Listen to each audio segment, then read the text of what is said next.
नमस्कार प्रिय विद्यार्थियों, वीके नॉलेज इलेक्ट्रिकल में आप सभी का स्वागत। यूपी मेट्रो मेंटेनर इलेक्ट्रीशियन का एडमिट कार्ड आ चुका है।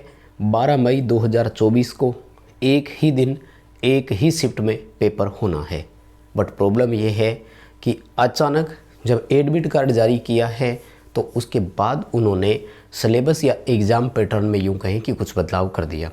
सिलेबस में तो नहीं कहेंगे, लेकिन एग्ज़ाम के पैटर्न में ज़रूर बदलाव कर दिया, जो कि पहले कहीं पर भी मेंशन नहीं था। अगर हम प्रीवियस पेपर को देखें तो उसके अकॉर्डिंग कुछ और था, और इस बार जो आपका एडमिट कार्ड आया है उसके अगर पॉइंट नंबर 8 को आप ध्यान से पढ़ेंगे तो उसमें कुछ अलग है। यानी एक वो डायलॉग सा है ना कि एकदम से वक्त बदल दिए, हालात बदल दिए, जज्बात बदल दिए। वो भारत पाकिस्तान वर्ल्ड कप वाले मैच के बाद से हुआ था, वही चीज़ लग रही है मुझे तो कि एकदम से सारा कुछ इन्होंने चेंज कर दिया। तो सरासर गलत है। अब ऑफिशियल स्टेटमेंट कोई आया नहीं और बात करने की कोशिश कर रहे हैं, बात हो नहीं पा रही। हालांकि मेल हमने ज़रूर किया है, आप अपने लेवल पे प्रयास ज़रूर करें और कन्फर्म उनसे ज़रूर करवाइए। पॉइंट है क्या, उस पर हम चर्चा कर लेते हैं। देखो, पॉइंट ये यूँ कह रहा है आपसे कि the question paper is divided into 5 group. यानी आपका जो पेपर होगा ना उसे 5 ग्रुपों में हम बांटेंगे। पेपर में है क्या चीज़ वो भी मैं आपको बता दूं। पेपर में आपको टाइम मिलेगा 2 घंटे का, यानी 120 मिनट मिलेगी। और पेपर में ना 100 क्वेश्चन आएंगे। ये भी कहीं ना कहीं मेंशन तो था, इसी पॉइंट में से है कहीं, मैं आपको पूरी चीज़ बता देता हूँ। कुल मिलाकर के बात यह है कि 100 क्वेश्चन आएंगे। पहले पॉइंट को तो ये ध्यान से समझिएगा। वो कह रहा है कि हम इसे 5 भागों में बांटेंगे और 5 भागों को भी बराबर ग्रुपिंग करेंगे। ये देखो, ये रहा, each containing N equal number of questions. यानी प्रत्येक ग्रुप में बराबर संख्या में क्वेश्चन होंगे। अब भाई 100 क्वेश्चन का कोई पेपर है, उसे अगर हम 5 बराबर भागों में बांटते हैं तो सीधी सी बात है कि 20-20 क्वेश्चन प्रत्येक ग्रुप में होंगे। यानी एक रिस्क बढ़ गई कि पिछली बार तो 75 क्वेश्चन टेक्निकल के आएंगे, क्या इस बार मात्र 20 क्वेश्चन ही आएंगे। दूसरी बात, वो कह रहा है कि हम इसे 5 ग्रुपों में बांटेंगे। 5 ग्रुप है कौन कौन से, ये तो फिर बताया ही नहीं। जब आपको बताना ही है तो पूरा बताइए, नहीं तो प्रीवियस पेपर के हिसाब से पढ़े। प्रीवियस पेपर में ग्रुप 4 ही थे, आपको भी याद होगा क्या क्या थे।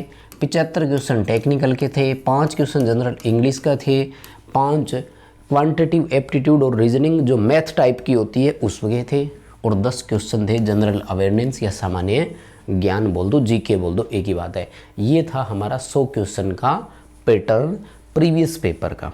अब क्या बोल रहे हैं जी, अब ये बोल रहे हैं कि हम 5 ग्रुपों में बांटेंगे। तो पिछली बार के ग्रुप गिनो, कितने ग्रुप हुए थे? 4 ही ग्रुप हुए। अब वो ये कह रहे हैं कि हम इस बार 5 ग्रुप करेंगे, और पहले तो ये नहीं बताया कि किस ग्रुप में कौन सा सब्जेक्ट रहेगा।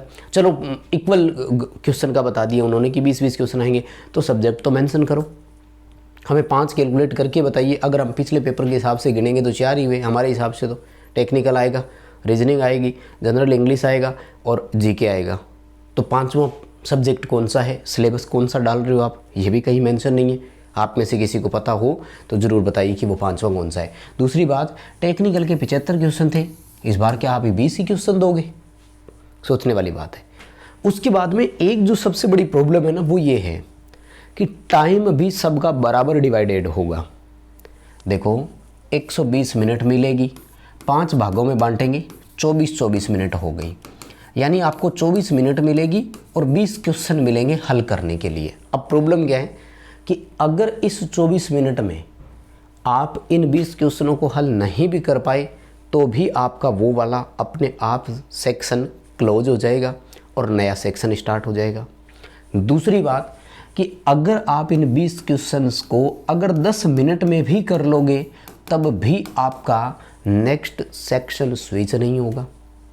यानी आप सेक्शन को स्विचिंग नहीं कर सकते, आप सेक्शन को सफल नहीं कर सकते। सफल का मतलब समझते ना, आगे पीछे नहीं कर सकते। हाँ, सेक्शन के या ग्रुप के क्वेश्चन सफल होंगे।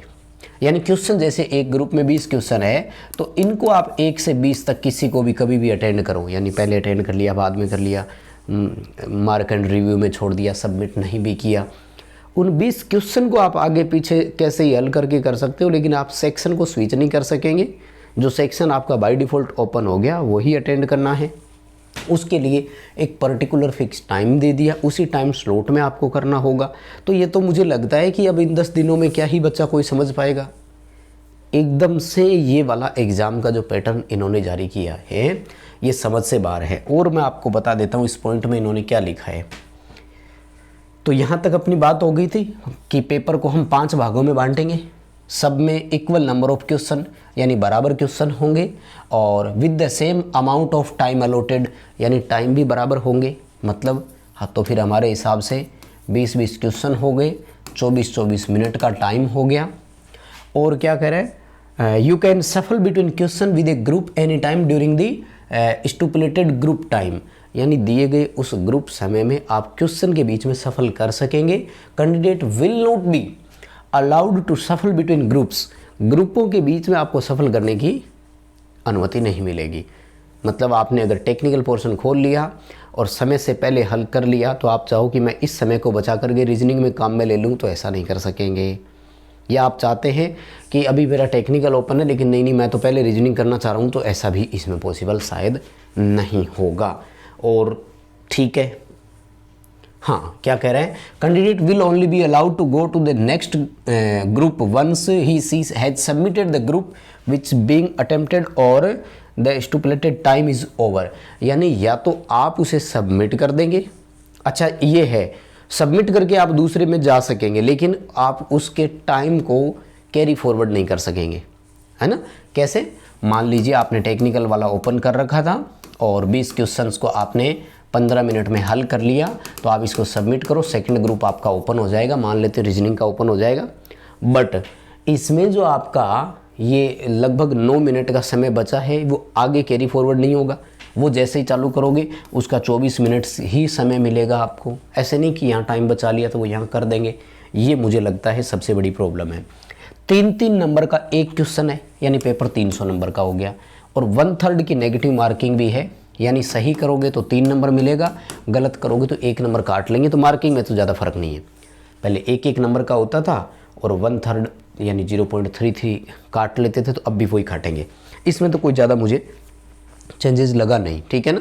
तो ये जो इन्होंने एकदम समय पर आकर बदलाव किया है, मुझे समझ से बाहर है कि इन्होंने क्या किया है, क्यों किया है, कैसे किया है। और सही से रिप्लाई देखो, ऑफिशियल स्टेटमेंट आएगा तो वही है, या फिर मुझे ना कहीं एक इसमें क्लरिकल मिस्टेक लग रही है। मतलब जो क्लर्क है, बाबू जो भी है भाई, उसकी गलती क्या लग रही है मुझे, क्योंकि इसी दौरान ना आपके साथ 2 एग्ज़ाम और भी होने हैं। 11 मई को भी एग्ज़ाम है और 14 मई को भी एग्ज़ाम है, जो कि नॉन एग्जीक्यूटिव के भी है और कुछ एग्जीक्यूटिव कैडर के भी है। तो मुझे लगता है कि ये वाला जो है ना इंस्ट्रक्शन वाला, ये तो पेज कॉमन होता है सबका, तो यही वाला आपके उसमें चिपका दिया होगा जबकि एडिट करना भूल गए। तो थोड़ा सा इसको आप क्रॉस मैच ज़रूर करवा लेना कि भाई एग्ज़ाम पैटर्न यही है क्या। आप जितना कर सकते हैं हेल्प एंड सपोर्ट पे मेल कीजिए, कांटेक्ट कीजिए और इसको कंफर्म करिए, नहीं तो ये बहुत समस्या करेगा। अगर इस तरह की चीज़ें आएगी तो फिर ये तो आउट ऑफ सिलेबस ही मैं कहूँगा, या आउट ऑफ पैटर्न ही मैं कहूँगा, जो कि बहुत अलग है, बिल्कुल ही अलग है। आपके क्या विचार है मुझे ज़रूर बताइए कि आपको भी ऐसा ही लग रहा है। सबके 20-20 क्वेश्चन, 5 सब्जेक्ट 5वां कौन सा होगा ये भी कहीं मेंशन नहीं है, तो है तो दुविधा। देखते हैं क्या फाइनल निष्कर्ष निकलता है। अभी के लिए बस इतना ही अपडेट था। वीडियो अपने दोस्तों तक ज़रूर पहुंचाइए। मेट्रो का एग्ज़ाम देने वाले सभी बच्चों से रिक्वेस्ट करेंगे कि वो अपने हैंड राइज़ करें ताकि प्रॉब्लम का शूट आउट हो सके। बहुत धन्यवाद।